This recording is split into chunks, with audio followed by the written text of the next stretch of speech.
प्राचीन समय में रत्नाकर नाम का एक डाकू था। वह जंगल में रहता था। वह उस जंगल से निकलने वाले सभी पथिकों को मारकर उनका धन लूट लिया करता था।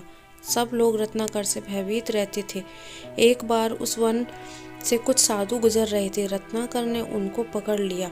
एक साधु रत्नाकर से बोला, तुम इतना अत्याचार क्यों कर रहे हो? भोले भाले लोगों की हत्या से तुम्हें क्या मिलता है? रत्नाकर ने कहा, यही मेरी जीविका का साधन है।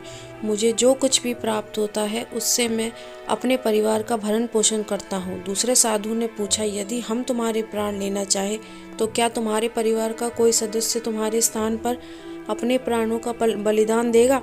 रत्नाकर ने कहा, हाँ हाँ, क्यों नहीं। मेरी पत्नी पतिव्रता है, वह मेरे लिए सब कुछ कर सकती है। मेरे पुत्र पुत्री भी मुझे प्राणों से ज़्यादा चाहते हैं। तीसरे साधु ने कहा, तुम्हें भ्रम है। यदि विश्वास ना हो तो घर जाकर पूछ लो कि क्या तुम्हारे परिवार का कोई सदस्य तुम्हारे स्थान पर अपने प्राण देगा। दस्यु रत्नाकर साधु को पेड़ से बांधकर अपने घर चला गया। सबसे पहले उसने अपनी पत्नी से पूछा। उसने उत्तर दिया, यदि मैं मर जाऊंगी तो आपकी देखभाल और आपके परिवार की देखभाल कौन करेगा? इसीलिए आप किसी और को ले जाए। फिर उसने अपने पुत्र से पूछा। वह बोला, मैं आपका एकमात्र पुत्र हूँ। यदि मैं न रहा तो आपका वंश कैसे चलेगा? वृद्धावस्था में आपकी देखभाल कौन करेगा? अब उसने अपनी पुत्री से पूछा। वह बोली, बाबा, कन्या तो पराया धन होती है, उसके प्राण लेने से किसी को कोई अधिकार नहीं। परिवार के सदस्य का उत्तर सुनकर रत्नाकर को बहुत खेद हुआ। उसकी आंखें खुल गईं। दुखी मन से वह अपने साधुओं के पास पहुंचा और उनसे क्षमा मांगी। साधु ने रत्नाकर से कहा, अब तुम इसी शिला पर बैठकर राम का नाम लो, तपस्या करो, ज्ञान प्राप्ति का प्रयत्न करो।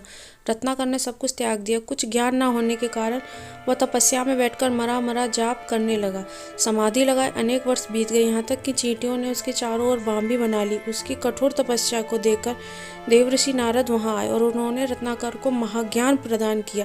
देवऋषि ने उनके इक्ष्वाकु वंश में राम के विषय में विस्तार से किया। ज्ञान प्राप्त करने के लिए इस प्रकार ज्ञान प्राप्त किया। एक दिन दोपहर के समय महर्षि वाल्मीकि तमसा नदी के किनारे प्रकृति की सुंदरता का आनंद ले रहे थे। उनके कानों में क्रौंच पक्षियों की सुरीली आवाज आई। दृष्टि उधर पड़ी। भले ही लोग थे।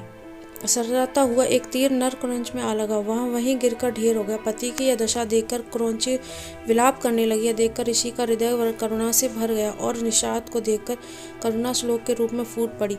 मां निषाद प्रतिष्ठाम त्वगम स्वासिता समा यत क्रोचमिथान दे कमवादी काम मोहितम। हे निषाद, तू सैकड़ों वर्ष प्रतिष्ठा को प्राप्त नहीं कर सकेगा, क्योंकि तूने काम से मोहित हुए क्रौंच पक्षी के जोड़ों में से एक को मार दिया है। वाल्मीकि का ध्यान अपने ही द्वारा कही गई पंक्तियों पर गए। वे चकित रह गए। प्राय इसी श्लोक को गुनगुनाने लगे। एक दिन ब्रह्मा जी ने दर्शन दिए। बोले, ऋषिवर, आपकी वाणी से अनायास श्लोक रूप में कविता निकली। देवऋषि नारद ने आपको राम कथा सुनाई थी। मेरे आशीर्वाद से लक्ष्मण, सीता, राम आदि का संपूर्ण वृत्तांत आपकी आंखों के सामने आ जाएगा। यहाँ तक कि आगे होने वाली घटनाओं को भी आपको ज्ञान हो जाएगा। अतः रामायण ग्रंथ की रचना कीजिए। आपका लिखा हुआ ग्रंथ पूर्ण रूप से यथार्थ और सत्य होगा। इतना कहकर श्री ब्रह्मा जी अंतर्ध्यान हो गए। महर्षि वाल्मीकि ने 24,000 श्लोकों में राम कथा का कर्ण विनय किया है। प्रकार रामायण की ग्रंथ की